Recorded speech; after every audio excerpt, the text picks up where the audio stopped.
Good morning, स्वागत है आपका फिट इंडिया के सुपर हिट बुलेटिन में। मैं हूँ आपके साथ श्वेता श्रीवास्तव। नमस्कार, आपके साथ मैं हूँ दीपिका यादव। तो शुरू हो चुका है आपका फेवरेट शो मॉर्निंग का, वो शो जिसमें देश दुनिया की हर बड़ी खबर हम आपको बताते हैं और वीकेंड हो या फिर वीकडेज हर रोज हम आपके लिए खबरें लेकर आते हैं। तो फिट इंडिया के सुपर हिट बुलेटिन में देश की राजनीति से लेकर के दुनिया की जितनी भी बड़ी खबरें वो सब आपको बताएंगे। तो शुरुआत करते हैं फिट इंडिया के सुपर हिट बुलेटिन की।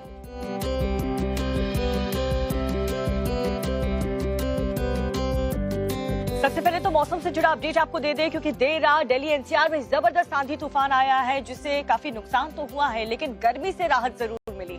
और अभी भी दिल्ली एनसीआर के कई से इलाके हैं जहां बूंदाबांदी हो रही है, लेकिन आंधी तूफान से कई जगह पेड़ भी गिर गए। लेकिन राहत की बात यह है कि गर्मी से लोग परेशान थे, अब थोड़े से चैन की सांस ले रहे हैं। देखिए रिपोर्ट। दिल्ली एनसीआर में चिलचिलाती गर्मी ने लोगों की परेशानी बढ़ा रखी थी, लेकिन देर रात चली तेज हवाओं और आंधी तूफान ने मौसम का रुख बदल दिया है।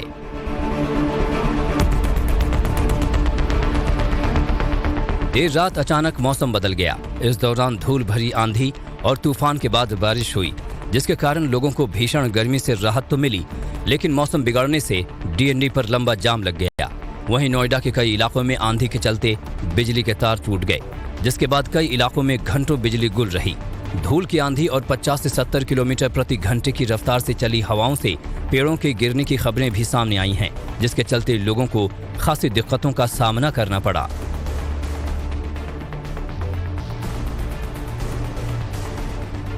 कारों पर लोहे की बड़ी और भारी भरकम शटरिंग आ गिरी है। भयंकर नुकसान हुआ है। कई गाड़ियां इसकी चपेट में आ गई हैं। तस्वीरें नोएडा सेक्टर 58 की हैं, जहां एक इमारत की मरम्मत के लिए लगाई गई शटरिंग आंधी में उड़ गई, जिससे कई कारें क्षतिग्रस्त हो गई। तो वहीं दिल्ली के सरदार पटेल मार्ग पर 11 रोड के आसपास बड़ा पेड़ गिरने से यातायात प्रभावित हुआ। पेड़ को रास्ते से हटाने का काम देर रात तक किया गया, जिसके बाद कहीं जाकर सड़क पर वाहनों की आवाजाही शुरू हो सकी। कई सेक्टरों में लगे होर्डिंग टूटकर सड़क पर गिर गए। कई जगह होर्डिंग गिरने से वाहन क्षतिग्रस्त हुए हैं। दिल्ली के द्वारका मोड़ चौक पर बड़ा हादसा हुआ। सड़क पर इलाकों के लोकेशन बताने वाला बड़ा साइन बोर्ड सड़क किनारे खड़ी एम्बुलेंस पर आ गिरा, जिसके चलते भारी नुकसान हुआ। हालांकि राहत की बात यह है कि इस हादसे में किसी के हताहत होने की खबर नहीं है।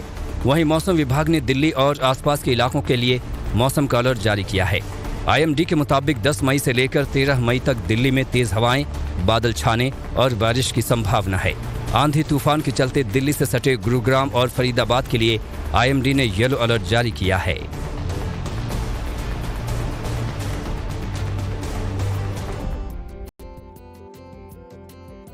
हैदराबादी भाईजान ओवैसी के गढ़ हैदराबाद में प्रधानमंत्री नरेंद्र मोदी जमकर गरजे। उन्होंने पूरे इंडी गठबंधन को निशाने पर लिया, जिसमें कांग्रेस से लेकर के एआईएमआईएम तक भी उनके निशाने पर रही। इसके अलावा प्रधानमंत्री मोदी ने एक तरफ कांग्रेस पर तुष्टीकरण के लिए हिंदू वोटों को बांटने का आरोप लगाया, तो दूसरी ओर ये भी दावा किया कि आइडिया ऑफ इंडिया को नकार कर विपक्षी पार्टियां हैदराबाद में ओवैसी ब्रदर्स को जानबूझकर छूट देती हैं। इसके अलावा प्रधानमंत्री नरेंद्र मोदी ने वोट जिहाद से लेकर के और किस तरीके से मजहबी आधार पर आरक्षण किया जाता है उसको लेकर के भी करारा हमला बोला। तुष्टीकरण के लिए कांग्रेस और उसकी जैसी सोच वाली पार्टियां कुछ भी कर सकती है। यहां हैदराबाद में भी एमआईएम को इसलिए ही खुली छूट दी गई है। तेलंगाना के हैदराबाद में पीएम मोदी चुनावी सभा करने पहुंचे तो इंडी गठबंधन के तुष्टीकरण पर सीधा हमला बोला। प्रधानमंत्री ने कांग्रेस को हिंदू विरोधी करार दिया। उन्होंने कहा, कांग्रेस के मुताबिक अयोध्या में राम मंदिर निर्माण और रामनवमी मनाना आइडिया ऑफ इंडिया के खिलाफ है। हैदराबाद में मौजूद कांग्रेस अध्यक्ष मल्लिकार्जुन खड़गे ने इस पर पलटवार किया। के मतदान के बाद और भी मोदी और शाह साहब बहुत घबरा गए हैं, इसीलिए वो हमेशा इलेक्शन के हटकर बात करते हैं। हैदराबाद के मंच से पीएम मोदी ने इंडी गठबंधन को न सिर्फ आइडिया ऑफ इंडिया पर घेरा, बल्कि दावा किया कि 4 जून को भारत विरोधी सोच की हार तय है। 4 जून को सीएए कानून के विरोधी हारेंगे। 4 जून को यूनिफॉर्म सिविल कोड के विरोधी हारेंगे। 4 जून को वोट जिहाद की बात करने वाले हारेंगे। और राम मंदिर की प्राण प्रतिष्ठा के न्योता को ठुकराने वाली कांग्रेस पार्टी ने एक बार फिर से इस मुद्दे को लेकर के बहुत बड़ी चुनावी भूल कर दी है। और देखिए, महाराष्ट्र कांग्रेस के अध्यक्ष नाना पटोले ने एक ऐसा बयान दिया जिस पर सियासत गर्मा गई है। उन्होंने कहा कि अगर हमारी सरकार आएगी तो हम राम मंदिर का शुद्धिकरण करवाएंगे।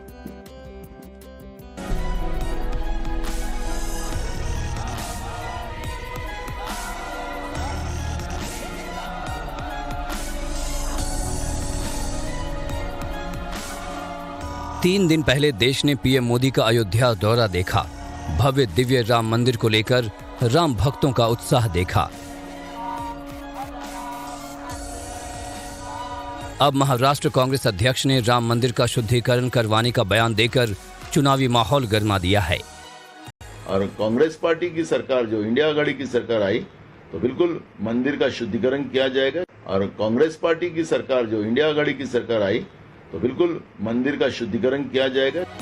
अपने महाराष्ट्र अध्यक्ष के विवादित बयान पर कांग्रेस ने चुप्पी साध रखी है। इस पर कांग्रेस के पूर्व नेता आचार्य प्रमोद कृष्णम ने हमला बोला। उन्हें राम मंदिर जाने पर कांग्रेस ने पार्टी से निकाल दिया था।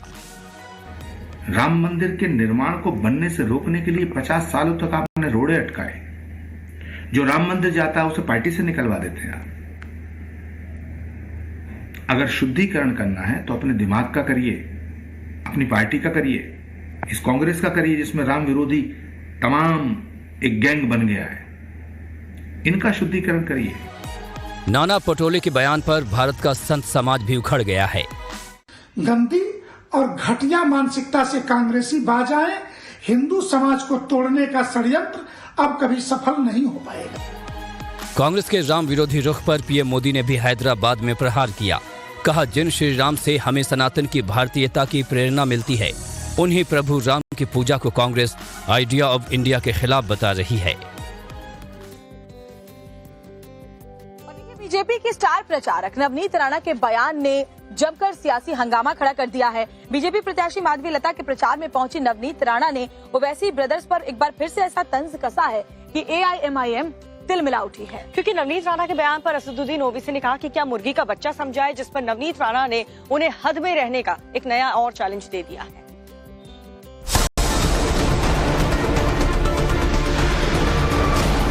हैदराबाद में चुनावी लड़ाई भले असदुद्दीन ओवैसी और माधवी लता के बीच है, लेकिन इस लड़ाई को नवनीत राणा के चैलेंज ने सुर्खियों में ला दिया है।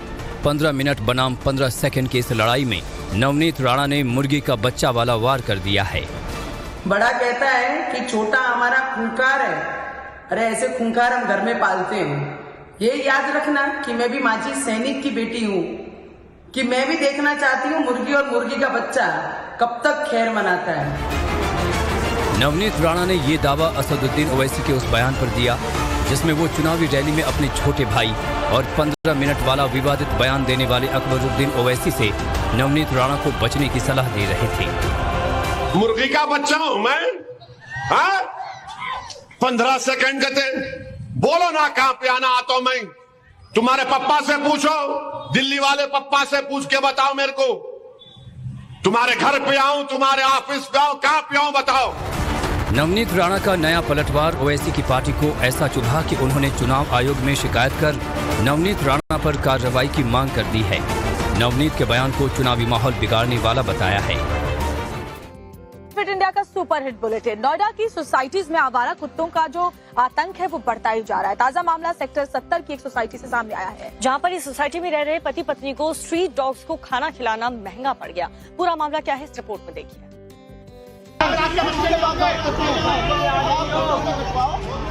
हल्ला गुल्ला हो रहा है। पुलिस थाने में लोगों का जमावड़ा लगा है। लोगों ने थाने का घेराव किया है।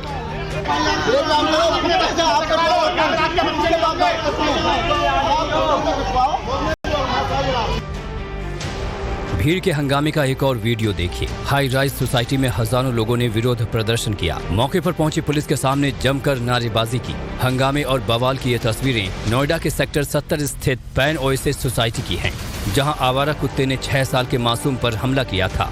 इसके बाद से सोसाइटी के निवासियों ने थाने पर जाकर जमकर हंगामा किया था। अब इसी सोसाइटी का एक वीडियो वायरल हो रहा है, जिसमें बताया जा रहा है कि एक कपल कुत्तों को खाना खिला रहे थे। इससे भड़के लोगों ने कपल्स का जमकर विरोध किया है। पैन ओएसिस सोसाइटी में रहने वाले कुछ लोग आवारा कुत्तों को खाना खिलाते हैं। इसी सोसाइटी में कुछ दिनों पहले आवारा कुत्ते ने एक मासूम को नोचा था। इसके बाद से ही सोसाइटी में कुत्तों को लेकर रोष है। शुक्रवार देर रात एक कपल कुत्तों को खाना खिला रहा था। इसको लेकर सोसाइटी के निवासियों ने उनका जमकर विरोध किया। उसका एक वीडियो भी अब सोशल मीडिया पर वायरल हो रहा है। 28 सेकंड के वायरल वीडियो में लिखा है कि निवासियों का एक ग्रुप कपल के विरोध में इकट्ठा हो गया। वीडियो में लिखा है कि पैन ओएसिस सोसाइटी सेक्टर 70 में शुक्रवार की रात लोगों ने खाना खिला रहे कपल्स पर अटैक किया। पुलिस जो वहां पर पहुंची थी उसके साथ भी धक्का मुक्की की गई। वहीं मामले में पुलिस का कहना है कि पैन ओएसिस सोसाइटी में डॉग लवर्स और लोगों के बीच विवाद शुरू हुआ था। सूचना मिलने के बाद पुलिस टीम मौके पर पहुंची तो कई घंटों के नारेबाजी, हंगामे और बवाल के बाद मामले को शांत कराया गया। और अगली खबर जम्मू कश्मीर से आपको बताने जा रहे हैं, जहां पर पहाड़ी इलाकों में कई ऐसे शहर हैं जहां पर जबरदस्त बारिश हो रही है। और राजौरी में भी ऐसा ही हुआ, जहां भयंकर बारिश के बाद ऐसा लैंडस्लाइड आया है कि आप भी देखेंगे तो हैरान रह जाएंगे। देखिए उसकी लाइव तस्वीरें।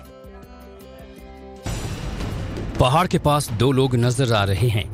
एक नजर में देखकर सब कुछ सामान्य सा लग रहा है, लेकिन अगले ही पल कुछ ऐसा हुआ जिसने सबके रोंगटे खड़े कर दिए। जम्मू कश्मीर के राजौरी सेक्टर से सामने आई तस्वीर को गौर से देखेंगे तो लाल टी शर्ट में पहाड़ के एकदम पास बैठा शख्स अचानक उठकर पीछे की तरफ आता है और अपने मोबाइल से वीडियो बनाना शुरू कर देता है। ऊपर की तरफ नजर डालेंगे तो आपको पहाड़ से मलबा खिसकता हुआ दिखाई देगा और फिर पल भर में पहाड़ का एक बड़ा हिस्सा नीचे की तरफ आ गिरता है। बड़े बड़े पेड़ भी पहाड़ के साथ नीचे की तरफ आते हैं। जैसे ही विशालकाय पहाड़ सेकंड्स में ढहने लगता है तो आसपास खड़े लोग जान बचाने के लिए भागने लगते हैं। चीख पुकार मच जाती है। वीडियो में देखा जा सकता है कि कैसे विशालकाय पहाड़ पल भर में धड़ाम हुआ। बड़े बड़े पेड़ और मलबे के साथ पूरा का पूरा पहाड़ मिनटों में मिट्टी में मिल गया। मौके पर मौजूद स्थानीय लोगों ने हादसे का वीडियो बना लिया। जम्मू कश्मीर में भी पिछले 2 दिनों में मौसम का मिजाज बदला है।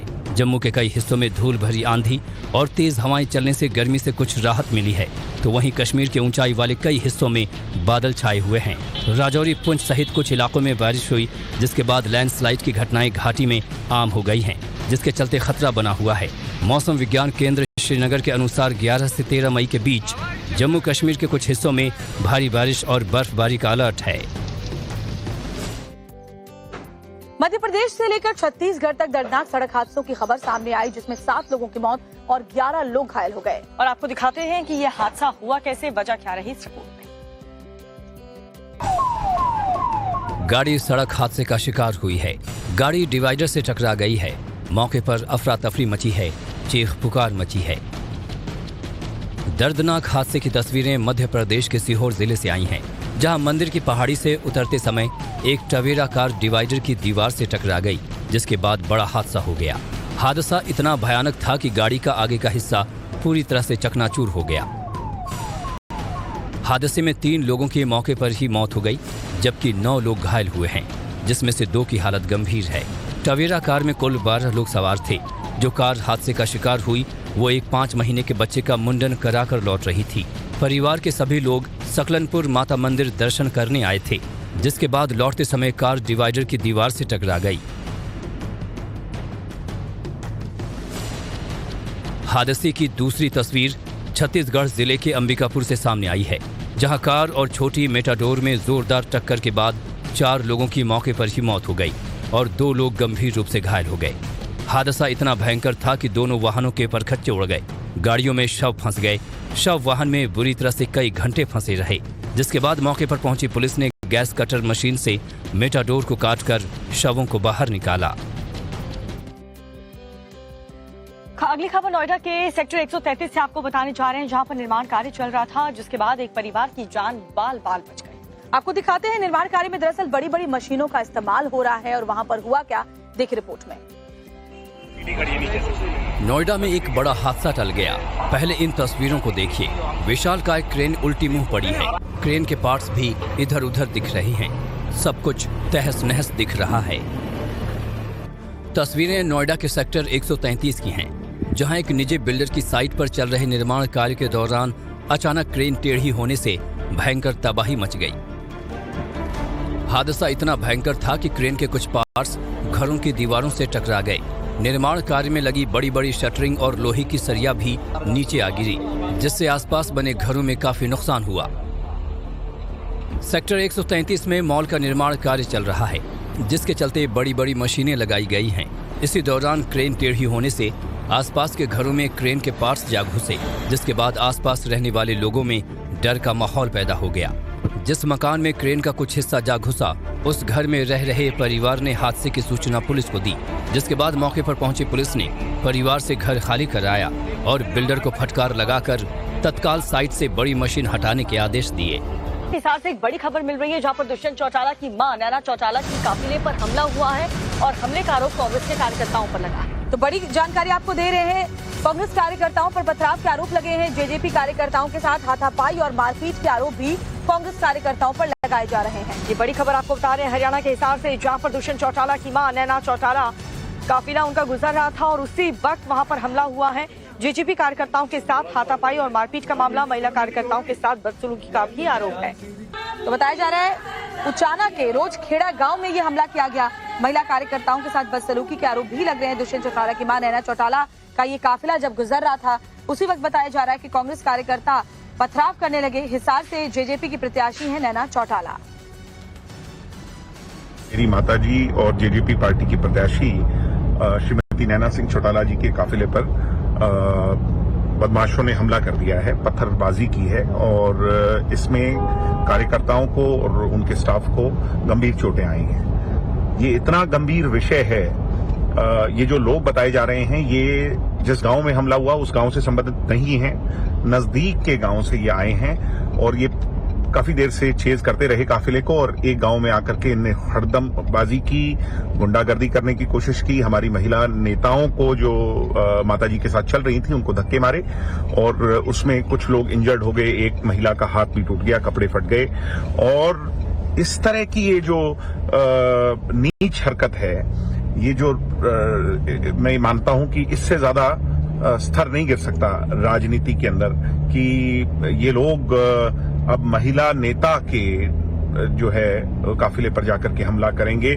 और ये लोग आइडेंटिफाई हुए हैं, मैं वैसा नहीं कह रहा हूं, आइडेंटिफाई हुए हैं। ये कांग्रेस के कार्यकर्ता हैं, जयप्रकाश के सपोर्टर्स हैं और जयप्रकाश का इतिहास रहा है, रिकॉर्ड रहा है पीछे से कि जयप्रकाश इस तरह के एलिमेंट्स को सदैव अपना साथ देता आया है, गोलियां चलवाता है, इलेक्शंस को खराब करता है। इलेक्शन हैदराबादी भाईजान ओवैसी ने लालू के कुनबे को उनके घर में घुसकर चेतावनी दी है और साथ ही ये भी कहा कि ओवैसी के निशाने पर लालू की बेटी रोनी है और उन्होंने कहा कि वो इस पूरे परिवार को घेरेंगे। एक वीडियो इसमें वायरल हो रहा है, जिसमें असदुद्दीन ओवैसी लालू प्रसाद यादव पर जबरदस्त भड़के हुए नजर आ रहे हैं। आपको दिखाते हैं लालू परिवार पर ओवैसी ने क्या बयान दिया है। मामी को बोल दो। असदुद्दीन ओवैसी बिहार की कई सीटों पर लगातार प्रचार कर रहे हैं। इस बीच AIMIM प्रमुख असदुद्दीन ओवैसी का एक वीडियो सोशल मीडिया पर वायरल हो रहा है, जिसमें ओवैसी लालू यादव पर निशाना साधते नजर आ रहे हैं। 26 को पोलिंग थी, लालू यादव बड़े सेकुलर बोलते ना अपने आप को। 26 तारीख के दिन लालू सुबह में 7-6 बजे वीडियो जारी किए, ओवैसी की पार्टी को वोट मत दो, जावेद को वोट दो जो कांग्रेस का उम्मीदवार है। लालू यादव, तुमने वीडियो जारी किया ना, तुम देखोगे इंशाअल्लाह ताला किशनगंज की आवाम अख्तरुल ईमान को अपना नया MP बनाएगी इंशाअल्लाह ताला। और लालू, तुमने वीडियो जारी किया ना पोलिंग के दिन, मैं आऊंगा तुम्हारी बेटी के खिलाफ इलेक्शन लड़ रहे हमारा कैंडिडेट, तुमको बताऊंगा भाषण क्या होता है, तुमको बताऊंगा तकरीर क्या होती है, पैगाम कैसा दिया जाता है।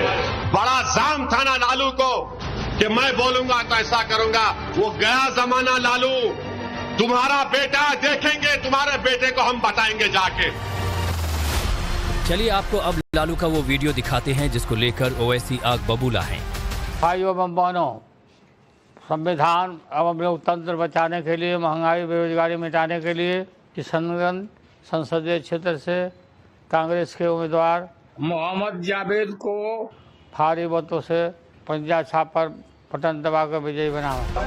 ओवैसी ने लालू की बेटी के खिलाफ उम्मीदवार खड़ा करने का ऐलान करके आरजेडी की मुश्किलें बढ़ा दी हैं।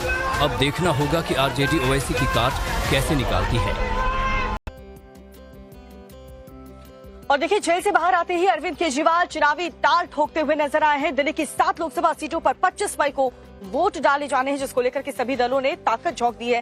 केजरीवाल आज से ही चुनाव प्रचार में जुट जाएंगे। और कोर्ट ने केजरीवाल को अंतरिम जमानत दी है, लेकिन कल जब वो बाहर आए कैसे कार्यकर्ताओं ने जश्न मनाया, इसके अलावा आज दिन का अरविंद केजरीवाल का क्या क्या कार्यक्रम है, सब कुछ देखिए इस रिपोर्ट में। दिल्ली शराब घोटाला मामले में सीएम अरविंद केजरीवाल को सुप्रीम कोर्ट से अंतरिम जमानत मिल गई है। ये राहत 1 जून तक जारी रहेगी। इस दौरान सीएम केजरीवाल चुनाव प्रचार कर सकेंगे। 2 जून को केजरीवाल को सरेंडर करना होगा। अरविंद केजरीवाल को बेल मिलने की खबर जैसे ही बाहर आई, सीएम हाउस में उनके स्वागत की खास तैयारियां शुरू हो गई। ऑटो में भर भर कर फूल लाए गए। पूरे सीएम हाउस को फूलों से सजाने की तैयारियां शुरू कर दी गई। केजरीवाल पर फूलों की बारिश की व्यवस्था भी की गई। बाकायदा एक विंड ब्लोअर लगाया गया और उससे फूलों को उड़ाने की प्रैक्टिस भी की गई। वहीं सीएम हाउस के बाहर आतिशबाजी भी की गई। आम आदमी पार्टी के कार्यकर्ताओं ने जमकर पटाखे फोड़े। तिहाड़ के बाहर भी जश्न का माहौल देखने को मिला। बेल की खबर मिलते ही सैकड़ों कार्यकर्ता जेल के बाहर पहुंच गए और एक दूसरे को मिठाई खिलाई। तिहाड़ से लेकर सीएम हाउस और आम आदमी पार्टी के दफ्तर तक जश्न की तैयारियां देखी गईं। और जब केजरीवाल सीएम आवास पहुंचे तो संजय सिंह ने माला पहनाकर केजरीवाल का स्वागत किया। संजय सिंह तो इतने जोश में थे कि केजरीवाल को गोद में उठा लिया। उनकी पत्नी और परिवार के लोगों ने आरती उतारकर उनका स्वागत किया। इस दौरान केजरीवाल भावुक नजर आए।